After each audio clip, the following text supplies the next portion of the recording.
Okay, I cleaned her up a little bit. Plus, it's a little bit better lighting now. See, so you can see the carvings in the handle. I'm not sure if this sword is Nordic or if it's like some kind of movie sword or something.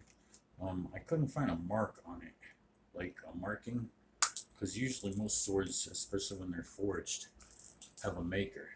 But I shined it up, so now it looks beautiful. It's it's nice. And I gave it a little bit of a field test too. I'll show you what I mean in just about 10 seconds here. Field test is where I actually clash it against another sword to see how well the blade holds up.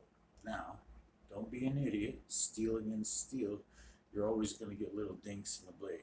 But if you can, I don't know if you can see, oh yeah, you can see a couple times, just like a couple little marks right there and there. But you can't, there's like no dinks in the blade. See what I mean? It's just like a little tiny, like when you look at it in a certain light, like I can see one right here, one right here, and one right here. Because I hit it 3 times. Now this time I'm only going to hit it like maybe twice, just so that you can see.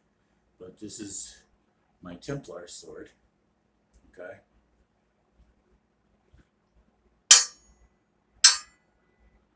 See, and it hardly does nothing. Doesn't take it up that bad, nothing. So that's really good. That's really good steel. So yeah, all he did was like you can see the marring, but only if you like catch the reflection just the right way. But once I sharpen it, that'll be gone because look at it this way. You can't see anything. See what I mean? That doesn't have a big cling dink in it and stuff. Now most people would say, "Are you crazy? You clang that sword like that hard and everything? What are you trying to ruin it?" Listen, when I buy swords, I don't buy junk swords that hang on the wall, and one day when I'm desperate, I have to pull it out and use it and find out that it's not worthy of combat. I want a sword that I know I can use in combat or I can hang it on my wall. A real sword, not junk, not something just for show. Okay? So, yeah, I do the real test. Because if I ever have to use this, I want to know it's going to work. I don't want to sit there and doubt myself, holding my sword going, am I going to be able to, or is this thing going to break the minute he hits me? Hits it. First block. You know what I mean?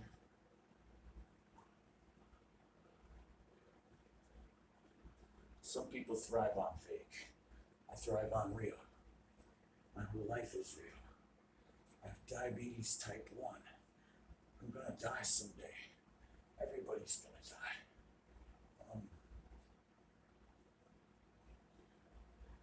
Just be real. Oh, fake is fake. It only lasts for so long. Real lasts forever. Real stands up to the test of time. I love this sword. It's pretty now because I shined it up too. Now I gotta go give it a nice little sharpening job. But now you've seen how I tested it up. It's got a, I mean, the only way you can see it though is in the light. In certain lights, you might see the tings. Oh, I see one right there in the camera, right about there. Oh, there's another one right there. But that's the only way you can really see it. And then after I sharpen it, you won't be able to see it at all. So that's good steel. I'm very happy with this sword. Thank you very much, my friend Jeff, for making the trade. However, you have a very superior samurai sword. It's like 1060 high carbon steel. So, yeah, enjoy.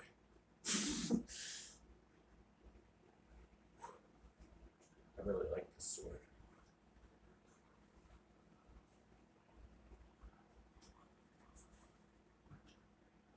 You ever pick up something you just feel like it was meant to be in your hands? I feel like that with this blade. Really do. Most of the time I prefer a samurai type sword.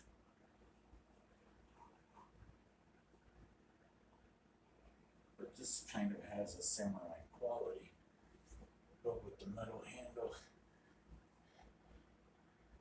it gives it like a broadsword at the same time, only it's one, not double-edged.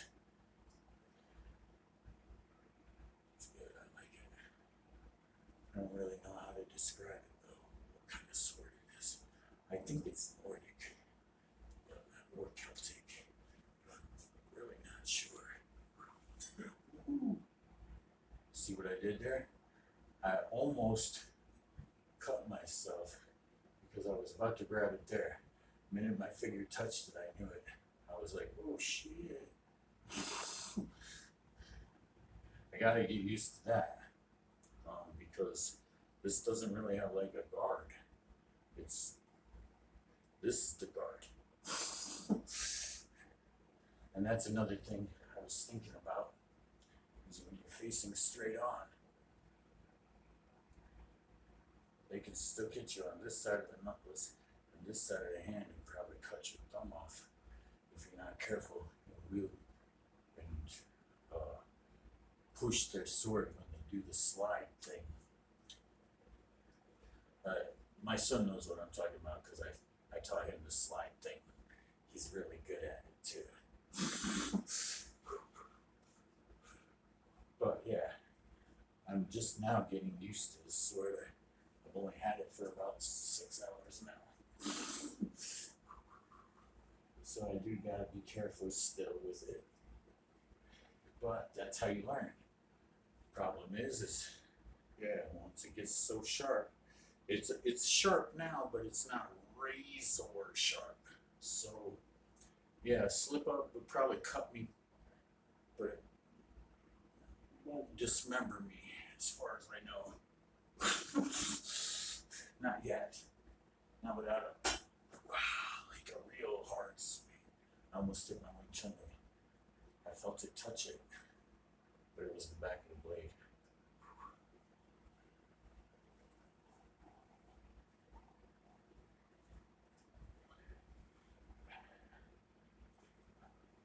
Yeah, I do feel very comfortable with this sword in my hands.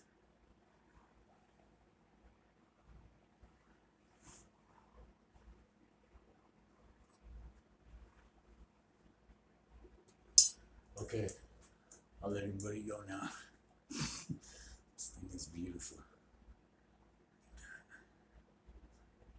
I wonder if you can see the etching on the blade and on the handle, and it's on both sides of the handle and blade.